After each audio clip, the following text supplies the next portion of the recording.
Hey G-Fans, GoGFan93 here, and I got another toy review for you guys. Today we will be taking a look at the Muto Bandai 6-inch figure.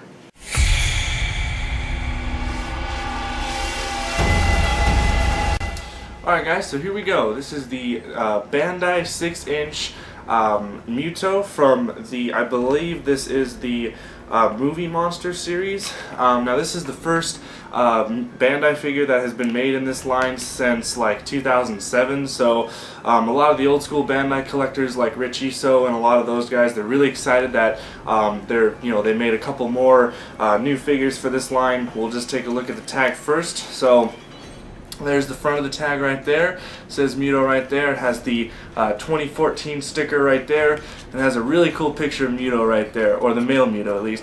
And then inside it's just a bunch of information, whatever. And then the back just shows information about the movie and Movie Monster series right there.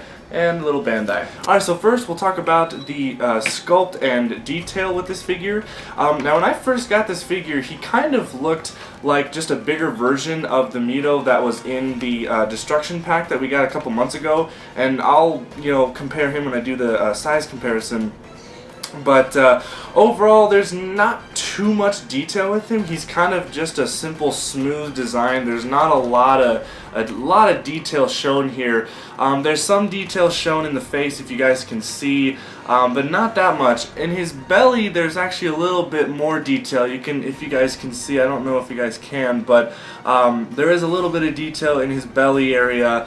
But overall, there's actually not that much detail, and that's actually kind of one of the downsides of this figure, that it's not super detailed. And I have a lot more to talk about when I get to the paint design when it comes to movie accuracy. Alright, so now we move on to the scale. So I'm going to bring a couple figures down to show you guys how he scales up. Alright, so first I'm going to compare him with the Destruction Pack Muto. This is what I was talking about before. So basically when I'm looking at both these figures, they're pretty much the same, only the Bandai's a little bit bigger, and this guy's, I think he's like a maybe a 3-inch, maybe, I think, I don't know the exact. But yeah, so not that much of a difference. The only difference is within the arms, but I'll get to that when I talk about the paint job. So there's a comparison with that guy. Now I'm going to bring out an X Plus figure.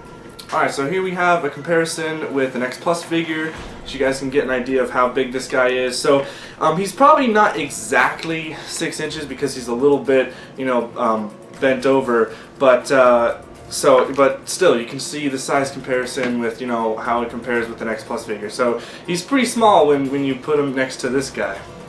Okay, so now we're talking about the paint job. So like I said, when it came to the paint job, I don't believe this is actually movie accurate. I mean, now that we've all seen the movie and we all know what the male Muto looks like, his, like, right around here, I think it was right here, and kind of also on his arms, that it was more like a white. It was more like a white color that was going through his wings here and also around his arms. But here they just keep it black. Well, it's not like a pitch black. It's more like a lightish black. It's kind of, I don't really know what to call it, but then on his arms it's just orange. And also the difference with the one on the Destruction Pack was that his were red. Frankly, I prefer the red look on his arms, because that just, because he had, I mean, even on the tag here, which is interesting, if you look on the tag here, you can clearly see it's more red, and his eyes are more red rather than these orange, and his eyes are also orange, which are kind of, it's not really movie accurate. I'm a little bit disappointed in this figure and how they, and especially this being Bandai. Like, usually Bandai is really good when it comes to at least paint accuracy, but this figure's not the best when it comes to when it comes to accuracy with the actual monster in the movie when it comes to the paint design. So not too fond of the paint. I mean, there's really only like 2 colors on this guy. It's really just this kind of dark color. It looks like a dark brown, actually, like a really dark brown, and then just the orange on his arm. So that's pretty much it with paint. Alright, so last thing I want to talk about is the articulation with this figure. So the wings do not articulate. They do a little bend though, but I wouldn't recommend doing that. And his arms, they do move up and down like this. So that's 2 points, and then also his feet do articulate. So it's a standard Bandai figure with articulation. So not that amazing, but there he is with articulation. Alright, so my final thoughts on the figure. Well, I was really, I mean, I wanted him just to have a bigger Muto figure because there's not a lot of Muto figures out there, and so I just wanted this guy because I believe he's the biggest. Yeah, I'm looking at my. Yeah, he is the biggest so far when it comes to the Muto figure. So I just wanted a bigger Muto figure. But when it comes to movie accuracy and overall what the figure looks like, it's not the best. So I'm hoping someday in the future that they might make a SH Monster Art figure of this guy, or maybe X Plus would come along and maybe make a figure of this guy. Also, I'm really disappointed that there's no female Muto as a Bandai yet. So that's a little bit disappointing as well. So I don't know, we'll just have to see, but overall, it's not the best figure, but I really just wanted it because it was a bigger Muto and because I really love the Muto creature.